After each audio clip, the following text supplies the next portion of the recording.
The lawyer's hands trembled as he handed me the rusted key, its jagged edges biting into my palm like a warning.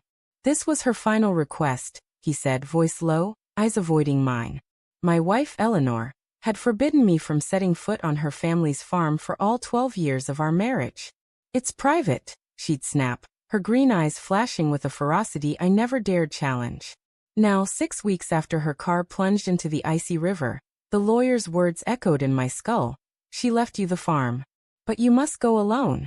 My stomach churned. A cocktail of grief, dread, and something sharper, like betrayal's first bitter taste. What was she hiding out there, in that forsaken place she guarded like a secret? The drive to the farm was a blur of skeletal trees and frostbitten fields, the November sky pressing down like a bruise. My fingers gripped the steering wheel, knuckles white, as Eleanor's voice haunted me. Stay away, Tom. It's not for you. I'd laughed it off once, early in our marriage, teasing her about buried treasure or childhood ghosts. Her silence had been a wall, cold and unyielding. Now, with her gone, that wall felt like a lie. The GPS pinged, pulling me from my thoughts. A dirt road veered left, barely visible through the overgrown brambles. I turned, tires crunching on gravel, my heart hammering like a trapped animal. The farm loomed ahead, a decaying relic of red paint and sagging beams. The barn stood apart, its doors padlocked, windows boarded tight. A faint smell of damp earth and rot clung to the air, mingling with the metallic tang of my own fear.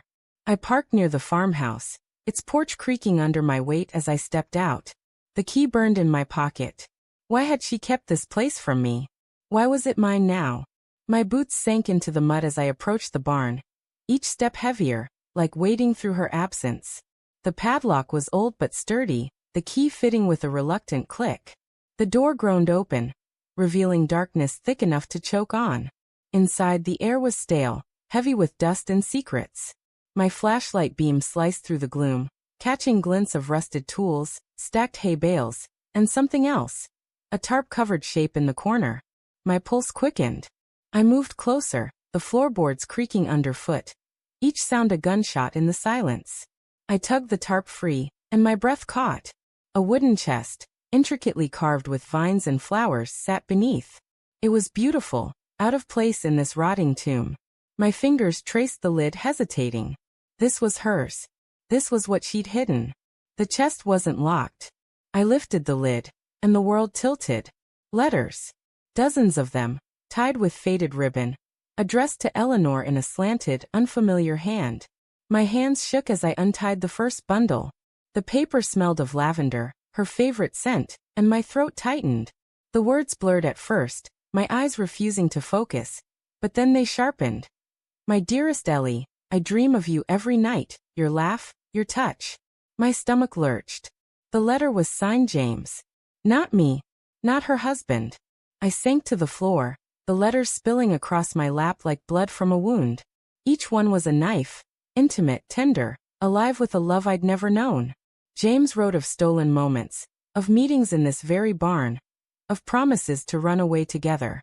My mind reeled, replaying our marriage, Eleanor's late nights at work, her sudden trips to visit family, her guarded phone calls.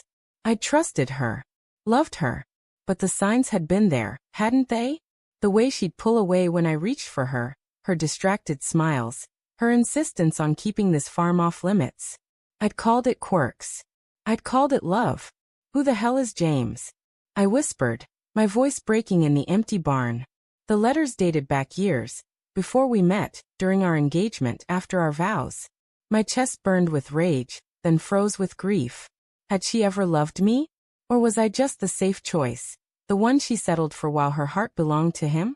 I clutched a letter so tightly it tore, the sound ripping through me like my own heart shredding. Footsteps crunched outside. I froze, my flashlight flickering. The barn door creaked, and a shadow filled the frame. Tom. A voice called, rough but familiar. It was Maggie, Eleanor's sister, her face pale in the dim light. Her eyes widened at the letters in my hands, and she staggered back. You weren't supposed to find those. What is this, Maggie? My voice was raw, trembling with accusation. Who's James? She hesitated, her lips parting, then closing. You don't understand. she said finally, her voice barely above a whisper. Eleanor loved you. She did. But James, he was her first love. Her only love before you. Then why? I stood, the letters falling like ash. Why marry me? Why lie? Maggie's eyes glistened with tears. She wanted to protect you. James was troubled. Dangerous. She thought she could save him, but he dragged her into his mess. Drugs, debts, threats. She cut him off when she met you, but he wouldn't let go. He kept writing, showing up here. She kept this place secret to keep you safe. Safe. I laughed, bitter and hollow. She lied to me, Maggie. Every day she lied. She was scared. Maggie snapped, her voice cracking. Scared of him, scared of losing you. She thought if you knew you'd leave her. I stumbled back, the weight of her words crushing me. Eleanor, scared? My fierce, untouchable Eleanor? The woman who'd faced down storms and grief with a steel spine? I wanted to scream that it was a lie, that Maggie was covering for her, but the letters burned in my hands. They were real. James was real.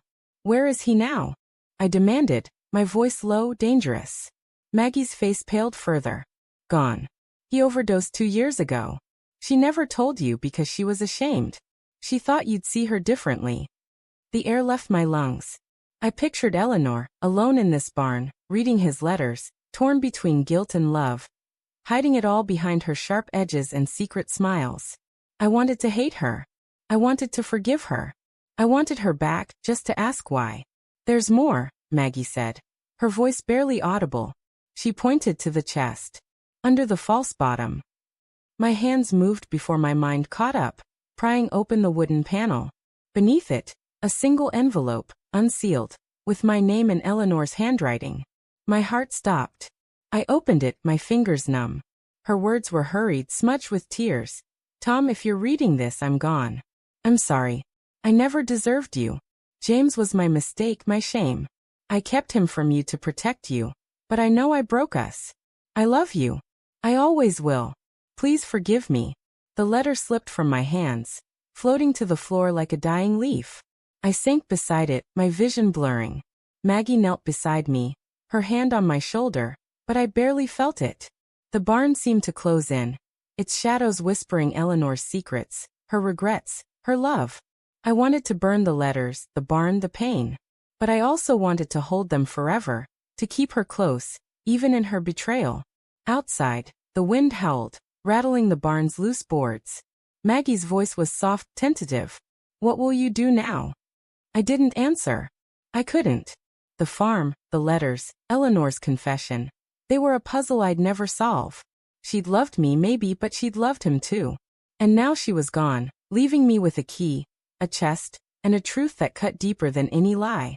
I stood, clutching her letter, and stepped into the cold night, the barn's shadows trailing me like ghosts.